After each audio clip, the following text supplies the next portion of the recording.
Oh, welcome back, Soul Tribe. You got chilly in here, so I got to have an excuse to wear my Russian hat. I love this hat. I just do. I don't know why.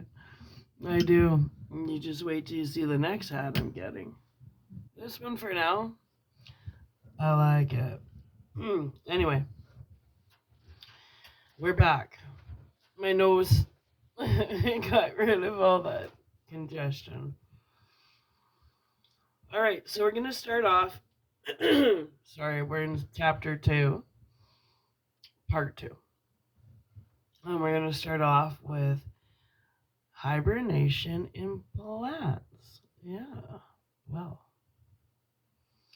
perhaps, wait. Get situated. Let's get situated. Okay, really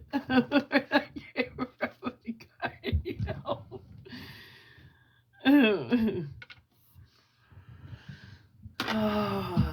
think I'm gonna watch a movie tonight. It's one of those cold winter days. Kick up, watch a movie, and drink my water. Okay. Hibernation in plants. Perhaps before we give further attention to hibernation among animals, we may profitably take a hasty glance at the hibernating practice of plants. Yeah, well, the winter sleep of trees, shrubs, and many other plants is seen on every hand during winter. With the approach of fall, these shred their leaves, their sap descends, and they exist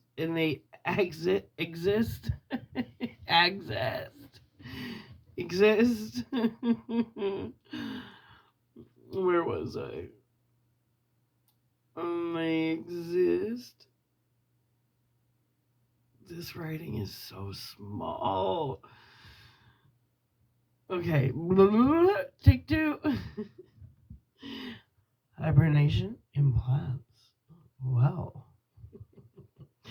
perhaps before we give further attention to hibernation among animals, we may profitably take a hasty glance at the hibernating practice of plants. The winter sleep of trees, shrubs, and many other plants is seen on every hand during winter. With the approach of fall, these shed their leaves, their sap descends, and they exist in a dormant state until the coming of spring. In like manner bulbs, tubers, etc., undergo a prolonged winter sleep. These plants fast through the whole of the winter months, taking no food during the time. They take no carbon and nitrogen from the air and extract no minerals and nitrates from the soil. Metabolism is practically non existent during this period. The cessation of the flow of sap in trees during the winter season is similar to the almost ceasing of circulation in hibernating animals. Plants like the daffodil, onion, beets, turnip, etc., store up large supplies of food in their roots, bulbs, and tubers during the summer. Their tops die off in the late fall or early winter, and they die dormant during the long winter, only to send up new stems and leaves when spring arrives. This storing up of food in their roots is similar to the storing of fat by the bear. Hibernation in animals. Hibernation is common among insects and is seen in every group of vertebrates except for birds, which substitute migration for hibernation. It is largely found in insect and vegetable eating species. Hibernation occurs regularly throughout the winter in such invertebrates as snails, crust- crustaceans, myriapods, insects, arachnids, arachnids, arachnids, and the lower vertebrates, such as reptiles, amphibians, and some freshwater fishes. Well, many mammals inhibiting the colder regions, especially species living on the ground or whose principal sources of food are unavailable in the water, are known to hibernate. And such hibernating animals as the bat, ground squirrel, marmot, hedgehog, and dormouse, the temperature of the body drops from its typical warm condition to 1 or 2 degrees centigrade above that of the surrounding air. In maximum dormancy, the heart rate is slowed considerably, sometimes to only 1 or 2% of the normal heart rate. The respiratory movements drop off to a similar extent, and determination of oxygen consumption indicates a reduction to as low as 3 to 5% of normal consumption. Wow. During hibernation, the animals may not feed, depending entirely upon the stored food reserves within his body. The evidence at hand indicates that, in such cases, the body weight may drop as much as 50%. In other cases, food is stored within the winter nest, and the hibernating animal awakens from time to time to consume its food. In winter, there are periods of fasting in those animals that hibernate only in a limited sense. Mice and squirrels, for example, that store food for the winter often sleep for days at a time without eating. Yeah, baby. Mm. Hibernation by bears. The bear is a typical hibernator, although not all bears hibernate. For example, the American grizzly bear does not. In the Himalayan or Asiatic black bear, hibernation is not complete as the bear comes out on warm winter days to feed. The brown bear, on the other hand, hibernates. In several species of the bear, only the female dens up in the winter and appears to undergo a partial hibernation, during which the young are born. The young cubs and the emancipated mother emerging in the spring. The polar bear is an example of this kind. I've always loved polar bears. I don't know. Maybe it's because when I was a kid, it was a Coca-Cola commercials with a polar bear, but there's something about the polar bear that I find adorable. Adorable. Anyway, the polar bear is an example of this kind. The black bear, native to North America, gives birth to 2 or 3 cubs while hibernating. At birth, these cubs are naked and blind, and are but 8 inches long. Hibernating bears are believed not to attain full dormancy. Well, the big black bear of northern Russia, my Russian hat, retires to a bed of leaves and moss about the end of November and sleeps, if not disturbed, until about the middle of March, living during this time upon the nutritive supplies stored in his own tissues. The fat or well-fed bear will begin to fast some weeks before he retires to his den for his long winter sleep. Disturb him in the latter part of February, and he will be instantly awake and alert. and will attack the intruder with a fury which has given rise to the expression as savage as a waked winter bear. Hibernation in rodents. Well, here we go. Nearly all the boring rodents hibernate. Notable exceptions are gophers, chipmunks, and squirrels, which store up roots and nuts on which they feed when an occasional warm day induces them to arouse. Yeah. On the colder days, even these hibernate. The prairie dog and squirrel are said to be partial hibernators. In the northern part of his range, the badger hibernates during the winter. He passes through a long winter without eating. After an absolute fast of 10 weeks, he will trot for miles in search of acorns or roots, which he may then be forced to dig out of the half frozen ground. The dormouse, the sleeping mouse,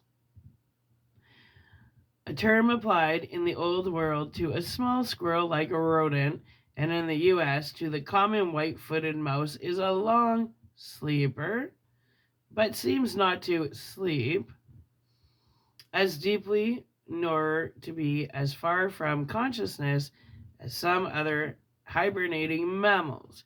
He makes himself very comfortable by weaving a thick network of dry grass into his winter bed cloths. This is so neatly and skillfully designed that it keeps in the heat and yet permits a fair amount of air slowly to filter through. So carefully does he fill up the hole in his warm, light wrapping. After he goes inside, there is no hint of a joint or a weak place. Here he spends a long winter of 5 months in deep sleep with no food and often loses more than 40% of his weight during this period. The woodchuck is the most profound sleeper among the common mammals. Feeding on red clover, goes to bed October the 1st and does not come out until April the 1st. His hibernation period is therefore 6 months. The bear does not sleep so profoundly, and if food is plentiful and the temperature mild, does not hibernate at all. The raccoon and gray squirrel sleep during the severest part of the winter. The skunk spends January and February in his hole. The chipmunk wakes up occasionally to eat. The red squirrel is abroad almost all winter. Many other mammals hibernate for a greater or lesser period of time. Hibernation among rats. The hibernating habits of different species of, Freudian slip.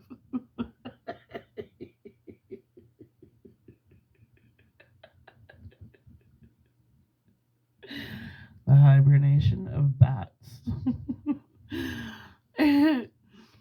The hibernating habits of different species of bats differ so much that it is difficult to generalize. There is some evidence that some bats migrate upon the approach of winter, but most of them hibernate. Bats live on winged insects and must catch their prey in the air. Their feeding days are limited, except in the south, where insects fly about for a longer season. Indeed, their feeding days must be very short if frost comes early in autumn. Their period of hibernation may be more than a half year. Their death-like inactivity is made necessary because of the need to make their meager supply of stored food, hold out over such a long period of time. In the long winters of the north, hibernation often means going without food for 5 of the north, without food for 5, 6, and 7 months. If bats are to survive, it is essential that their food resources be made to hold out as long as possible. Bats cluster in masses, usually in caves, old barns, and other places that offer protection from the inclemencies of winter. The hibernating bat appears in all respects dead. Its temperature sinks very low. Its heart beats so feebly it is barely perceptible, and it takes long to awaken from its sleep. One naturalist describes the winter sleep of bats in the following words: most bats, when fallen into their winter sleep, look dead as nearly as may be. They grow cold, their heart beats feebly, and when they hang themselves head downwards,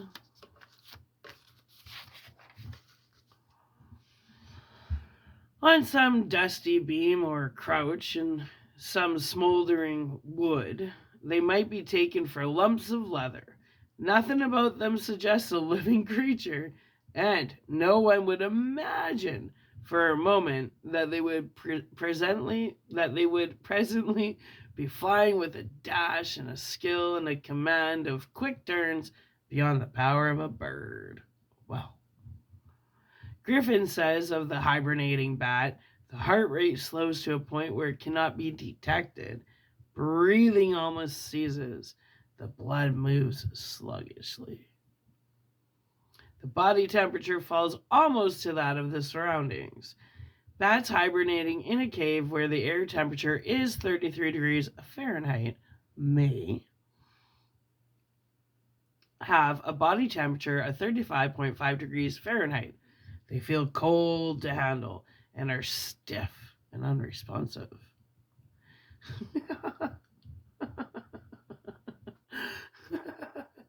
It requires close observation to distinguish a hibernating bat from a dead one.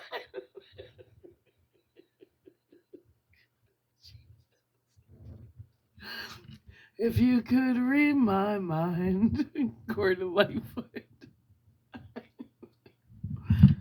Let's get serious.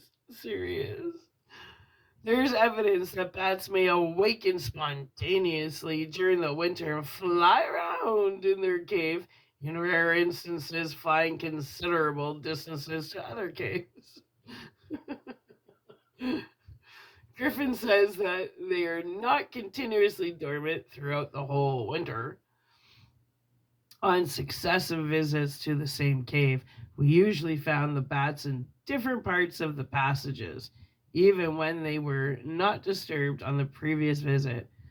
Probably they wake up from time to time and fly about a bit, perhaps occasionally wandering out of the cave to see whether spring has come yet, and then hang themselves up again for another long sleep. Oh, wow.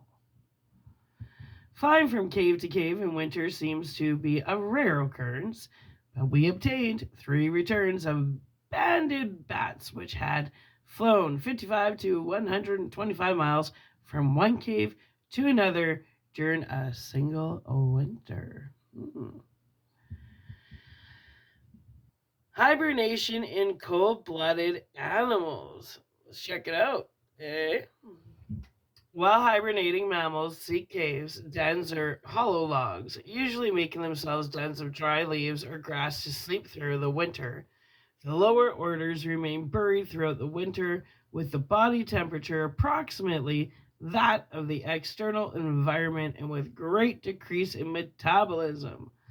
Reptiles hide away among stones or pits or caves, often coiling together to form a huge inert mass. Frogs, lizards, salamanders, and certain fishes bury themselves in the earth below the reach of frost. The aquatic forms digging into the mud at the bottom of the stream. The few fishes which are known to lie dormant and take no food sink into the mud of the streams or of the sea. Some fish, as the carp, lie quiet on mud bottoms. The horseshoe crab buries into the mud beyond the reach of oyster dredges in November, remaining in deep water until the middle of spring.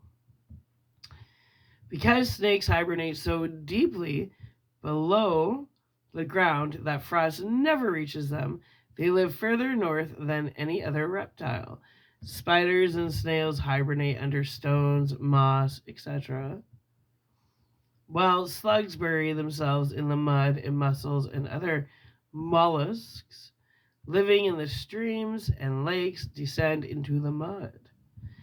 As cold weather comes and winter approaches, the purely aquatic species of frogs take to the water and burrow into the moist mud. Moist mud. Oh, where was I? I lost my thought. Moist mud. Just kidding. Into the middle of the spring. What the fish? Moist mud. Moist mud. I'm talking about moist mud. Oh, there we were. As cold weather comes and winter approaches, the purely aquatic species of frogs takes to the water and burrow into the moist mud at the bottom of the ponds below the frost line. Here, they hibernate throughout the winter, becoming cold and dormant, where the climate is severe, until revived in the spring. Others bore into the soil or beneath the fallen leaves, or into the rotting stumps, etc., and exist quietly and dormant until the coming of warm weather and food. During this period, most of the life activities of the frogs cease.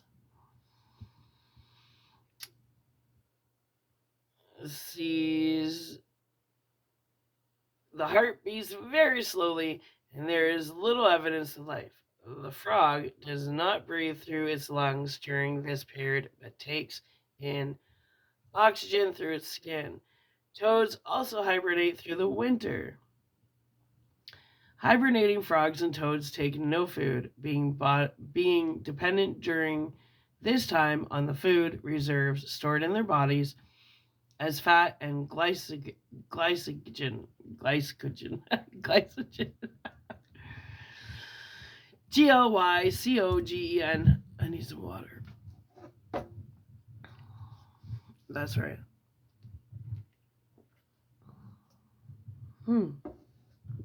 Well, the sweater cough.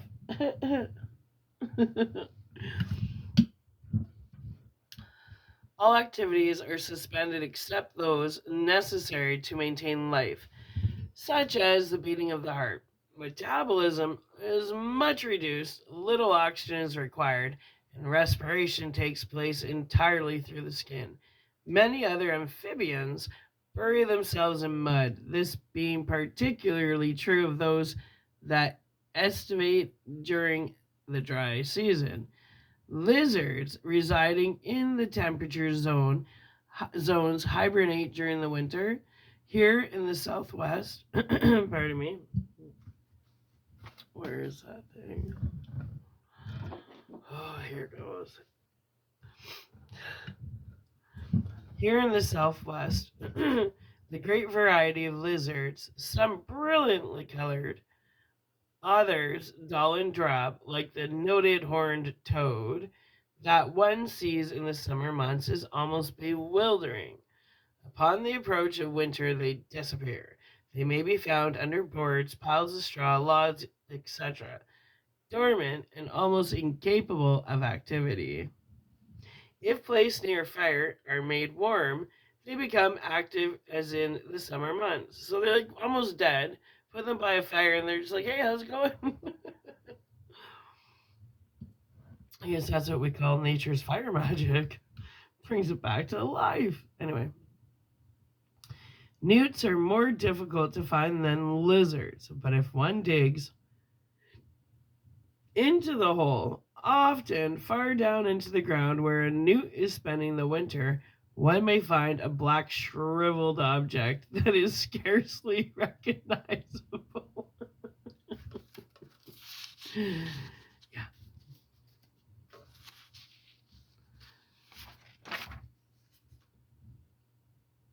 The snail prepares a really tough defense for itself.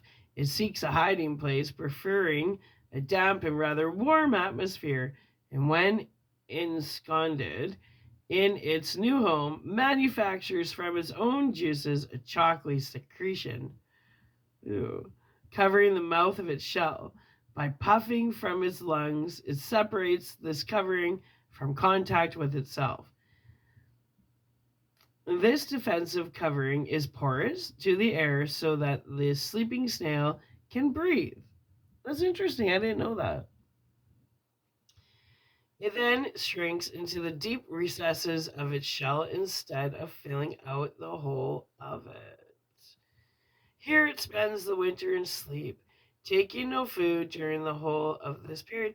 I have more of appreciation for insects and stuff after reading this. I do. They're interesting. They really are. They really are. Anyway,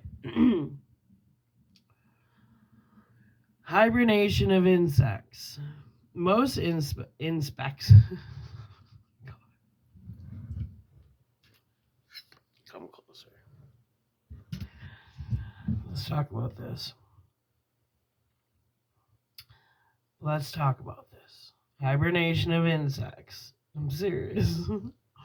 Most insects hibernate in the larva or pupal stage. The larvae, not larva, larval, or pupal stage. The larvae of many caterpillars hatch in summer and sleep all winter. A few insects, as certain moths, butterflies, and beetles, hibernate in the adult stage. Caterpillars hide under moss, the bark of trees, etc., but they freeze solid and may be broken into pieces like an icicle. Then gradually thaw out in the spring, but when the changes are sudden, great numbers die. In Europe, insects pass the winter not as adults, but in the pupa stage, well wrapped up in its cocoon. The queen bumblebee makes for herself a hole in the ground, the sides of which she polishes very thoroughly. She goes into this winter home in early October and does not come out for 5 months or more. She shifts her position and has moments of restlessness, but does not take food. She sleeps through all or most of her period of hibernation. Queen wasps, I don't like wasps, though preferring a hole behind a piece of loose bark or in the wood of a decaying tree, employ a greater variety of hiding places than does the bumblebee, and retire in September. They are wide awake and active if the weather becomes warm. Well, initiation and duration of hibernation. All right, goes together nice. Initiation and duration of hibernation.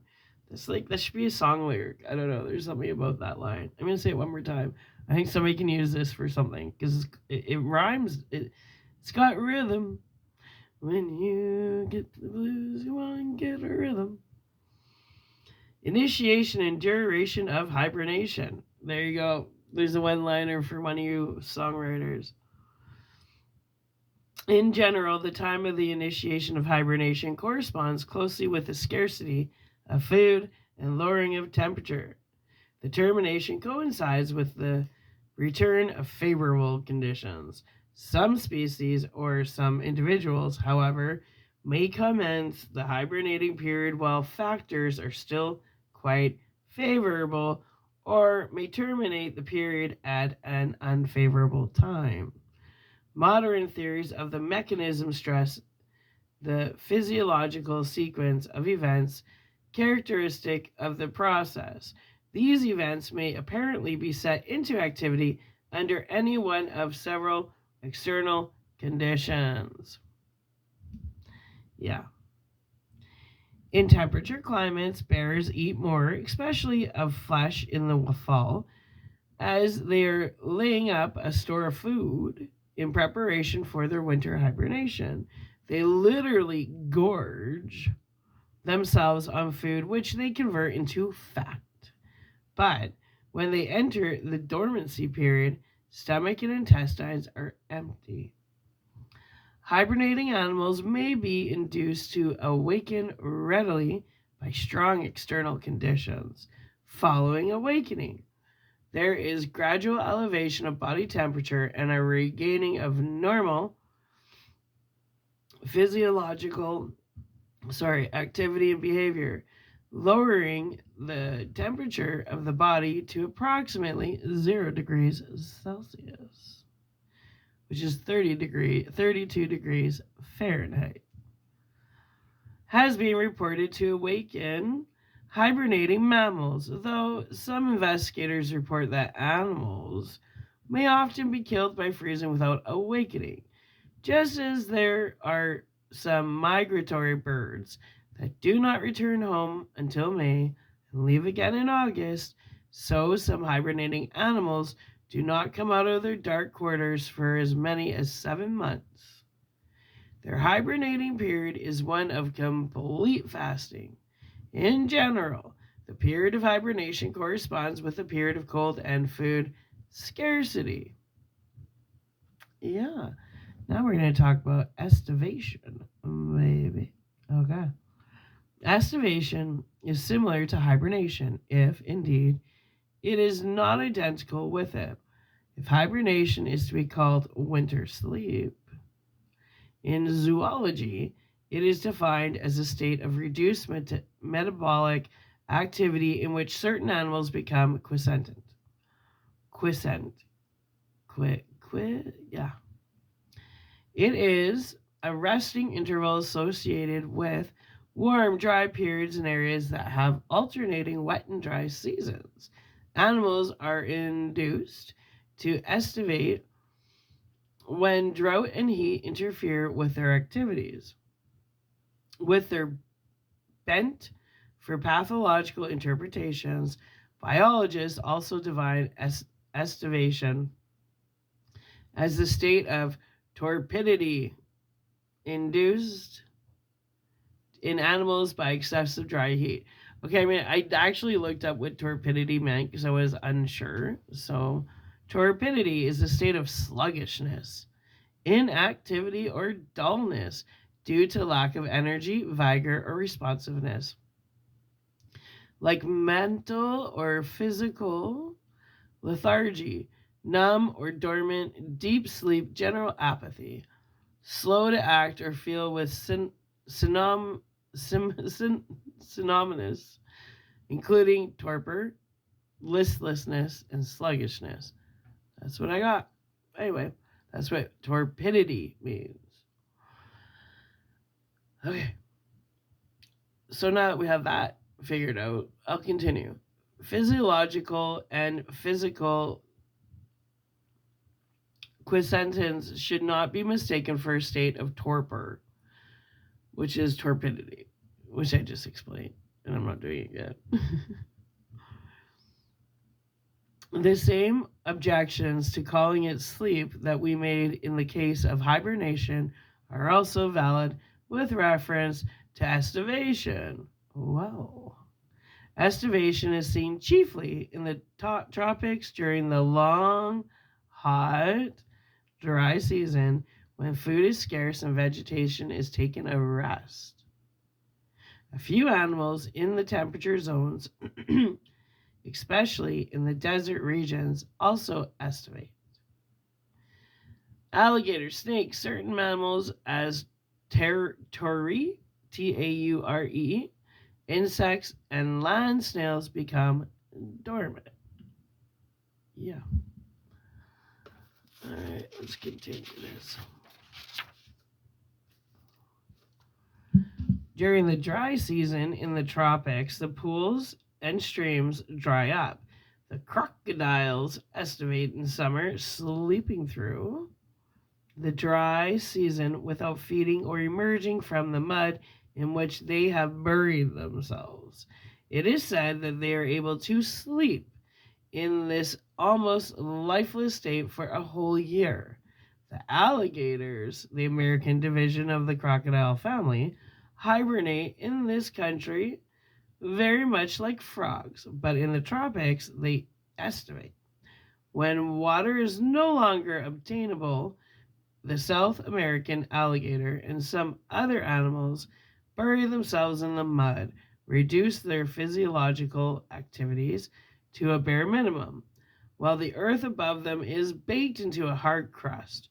When the rains come again, they resume activity and come forward renewed by their long fast and rest.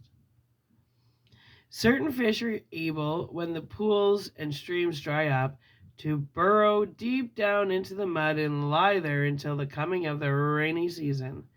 The mudfish of Australia is an example of these fish, but many examples exist in the dry countries where summer rather than winter is the hard time. Indeed, if we are to judge by the fish that may be found in a dry pond after a heavy rain, we may have such fish in this country. The lungfishes, Protoporus, Protoperis, of Africa, and Lepidosiren of South America, live in mud cocoons during the dry season. When the rice fields which it inhabits dry up during the drought, the spearhead fish, Opiocephalus, Opiocephidae, buries itself in the mud. Natives of Indomalaya fish for these animals with digging implements. The African lungfish digs into the mud almost 2 feet, curls its tail around its body, which becomes covered with mucus. And there exists, drawing air through a long tube and living on the breakdown of body fat and tail. Interesting. Weird, but interesting. During droughts, planetarians, flatworms, and leeches, annelids, ANNELIDS, bury themselves in mud. Small crustaceans, mollusks, etc., that are found in the pools and patches of water that frequently form in the desert bury themselves deep in the clay or baked mud. When these pools dry up and estivate for long periods. They do. Turtles estivate. I can't even pronounce that. How is that word? Aestivate. Turtles estivate. I'm just going to say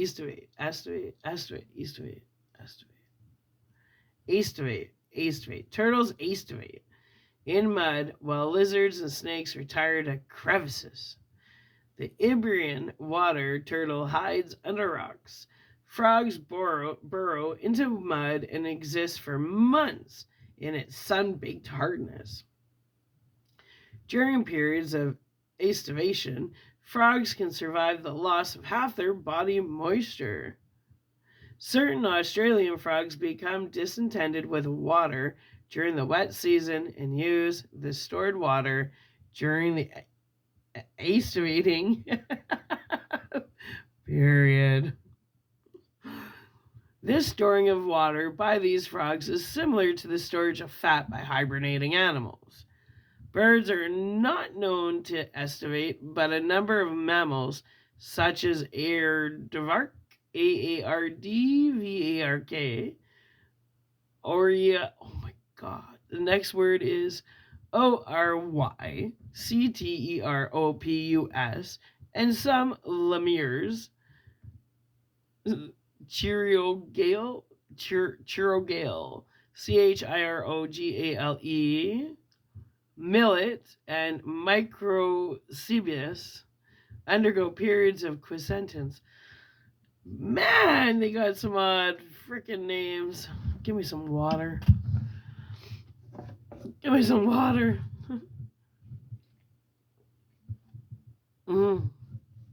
Wow.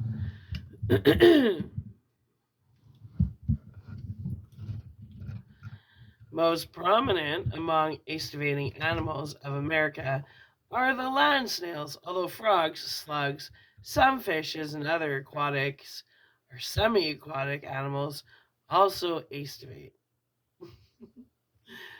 When the dry season comes, land snails secrete a membrane-like substance, an epiphragm, across the opening of their shells, leaving a small opening for the emission of air and breathing. Some snails secrete several epiphragms across the opening of their shells. There is an Australian snail that plugs the mouth of its shell with a morsel of clay before entering upon its period of estivation. After a prolonged shower, snails become activated. Let's get activated. I gotta go listen to that song. Let's get physical. It's stuck in my head. I gotta go listen to that song just to get it out of my head. Okay. There's an Australian snail that plugs the opening of their shell, or there's an Australian snail that plugs the mouth of its shell with a morsel of clay before entering upon its period of estivation. After a prolonged shower, snails become active. Estivating desert snails have been known to revive and crawl about after years in the dormant state. Interesting. Records show that the African snail, Helix desertorium, may remain in estivation as long as 5 years. Whoa. The California desert snail, Helix veatchii, Veatchii, has become active after a 6-year estivation period. Whoa! Hibernation's kind of nice. You just leave me alone with my Russian hat and my microphone, my little cubicle.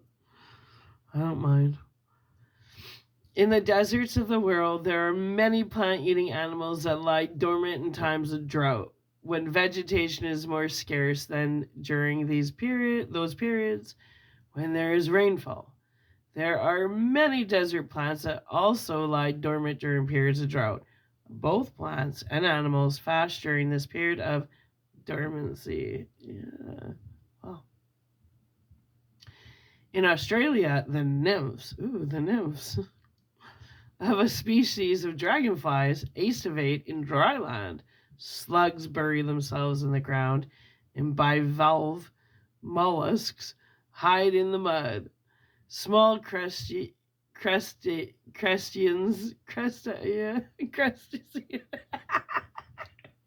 these words, Crustaceans, mollusks, etc. They are found in the pools and patches of water that frequently form in the deserts. Bury pools and patches of water that frequently form in the deserts bury themselves deeply in the clay or baked mud. When these pools dry up and estivate for long periods. I know I need my glasses, but I'm trying to strengthen the muscles behind my eyes, and that's why I don't wear them. Because I'm trying to correct my vision. Because I think I can. But right now it's going through a little bit of a turmoil phase. It is quite small. The font on here is very small, so I'm getting a lot of practice. I do apologize. Sorry for you having to be my training ground with me trying to read small writing with no glasses. You'll survive. I promise you've been through worse. Okay. While it seems that heat, dryness, and lack of food are the factors that induce aviation, estivation, as cold and famine seem to induce hibernation, there is reason to believe that there is more to the practice than the mere existence of certain external factors. Well, For example, the persistence of the aestivating habit is illustrated by the Tenri, which is temperate zoological gardens where food and water are abundant, estivates at the time of their scarcity in its native Madagascar. This would seem to indicate that something other than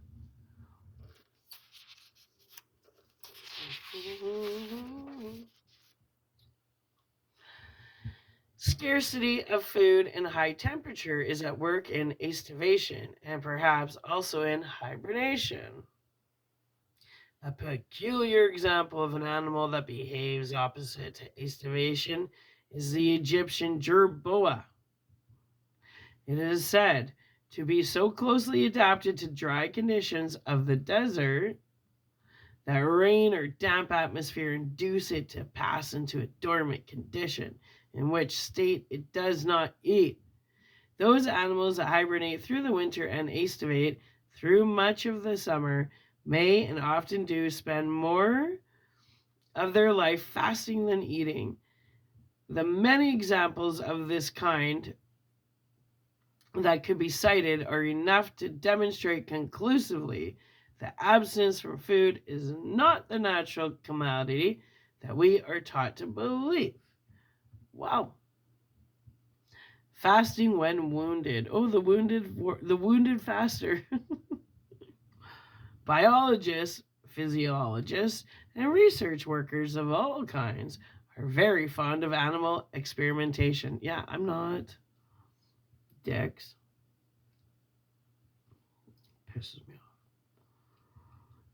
Okay, observation is one thing. If you go out into the wild and observe, that's fine.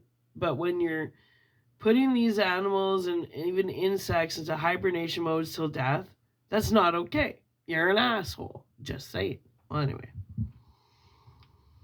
Fasting when wounded.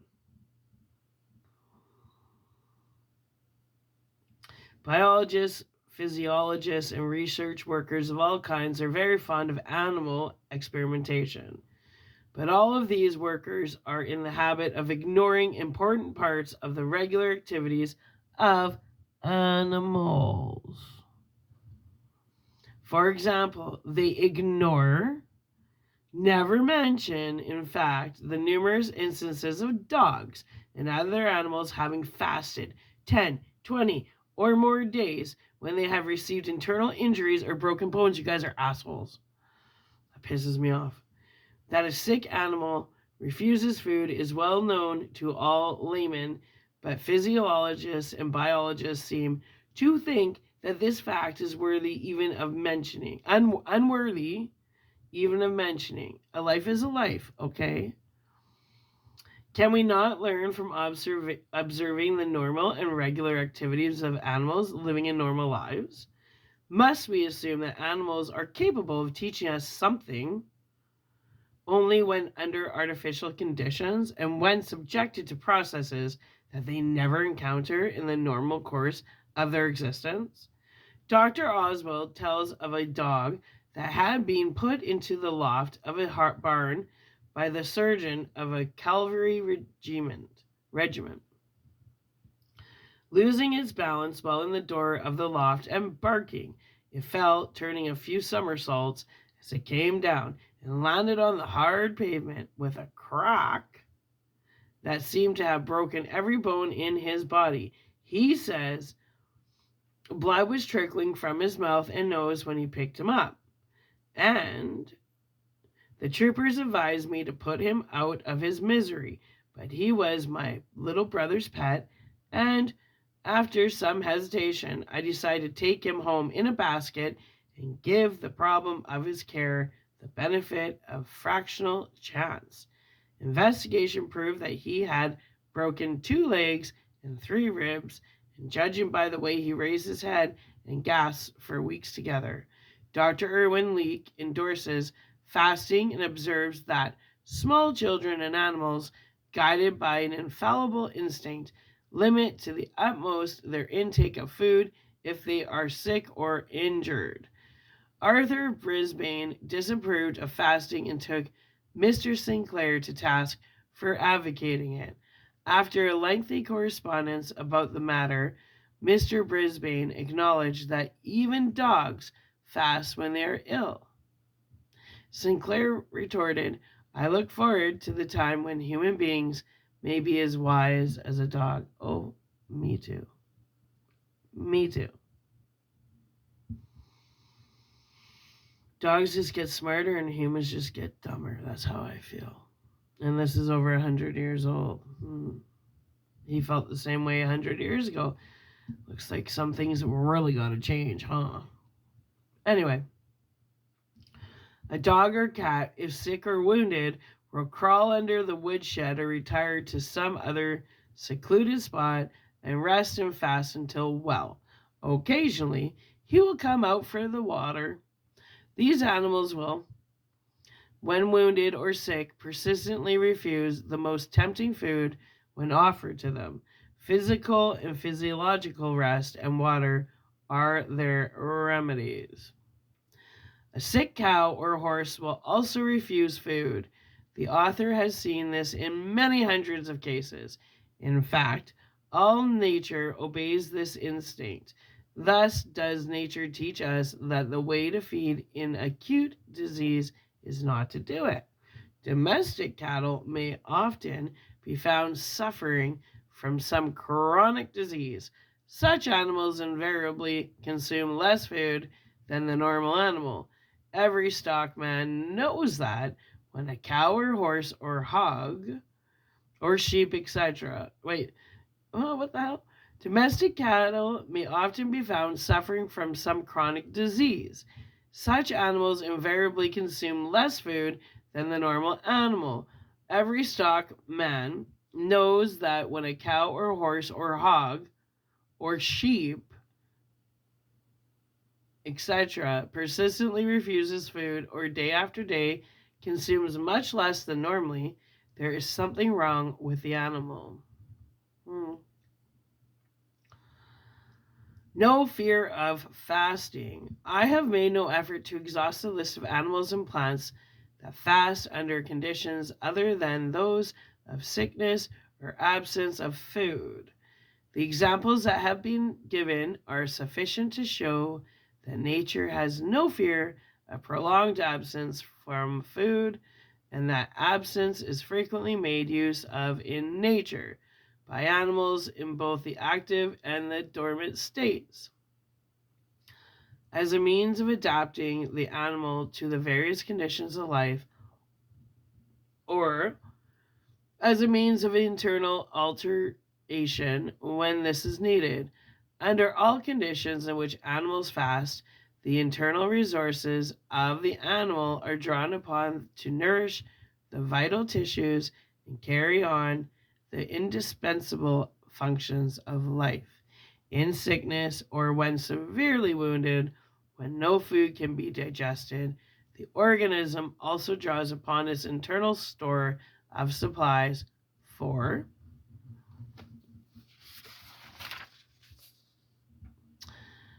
air, of supplies for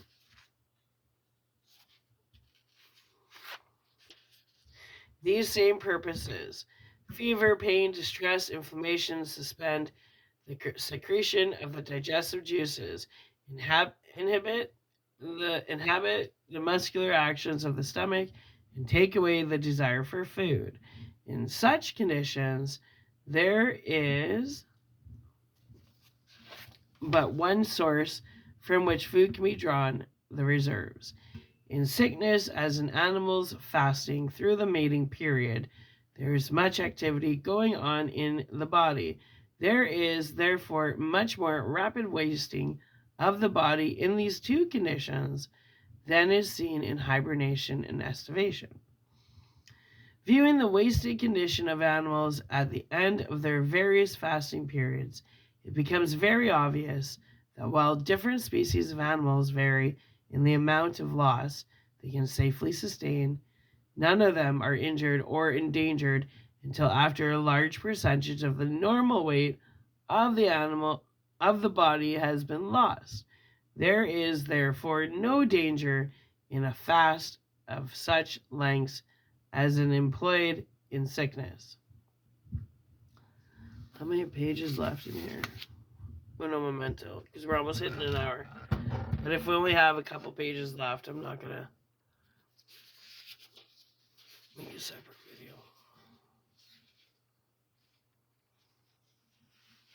No, we got a lot more pages.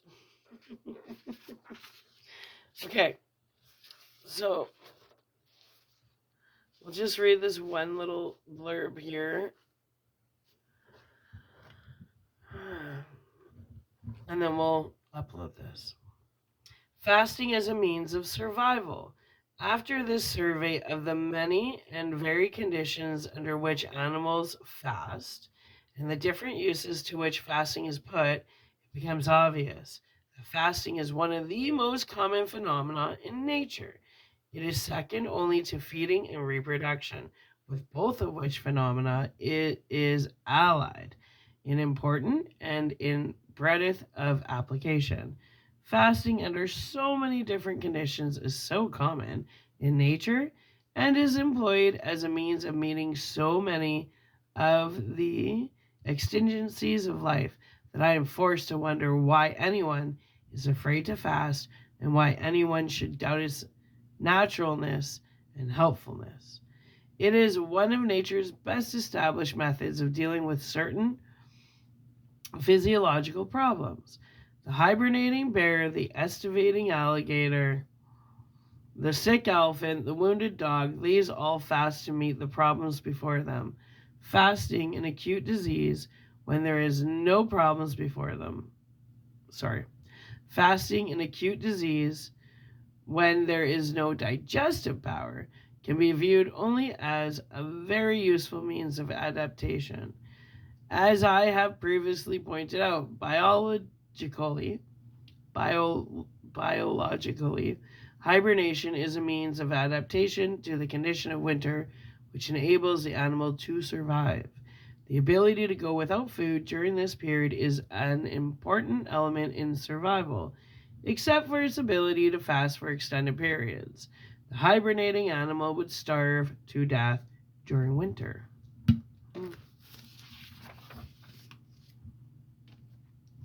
Our so-called scientists, sticklers as they are for classifications and minute differentiations, are still in the habit of referring to all abstinence from food as starvation, but they say of hibernation that it is a form of starvation that spells survival instead of death.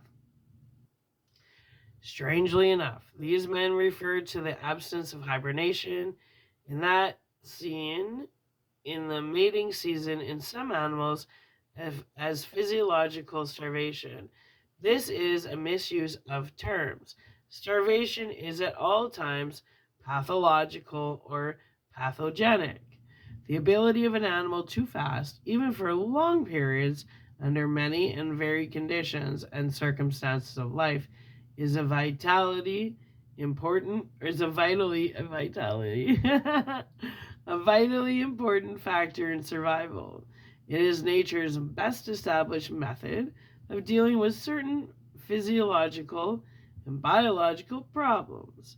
It may be properly regarded as a means of adjustment or adaptation. The hibernating bear, the estivating alligator, the sick elephant, all fasting to meet the problems before them. Well, if an animal can fast, it is only because it can rely upon adequate internal resources and it can afford to fast precisely in so far and so long as it duly conserves these provisions. This is the reason hibernating and estivating animals function on the lowest physiological level compatible with continued life, with no physical activity and only a bare minimum of physiological activity.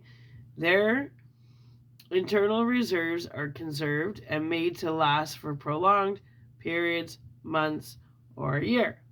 Salmon and the fur seal bull do not rest and they make no effort to conserve their resources.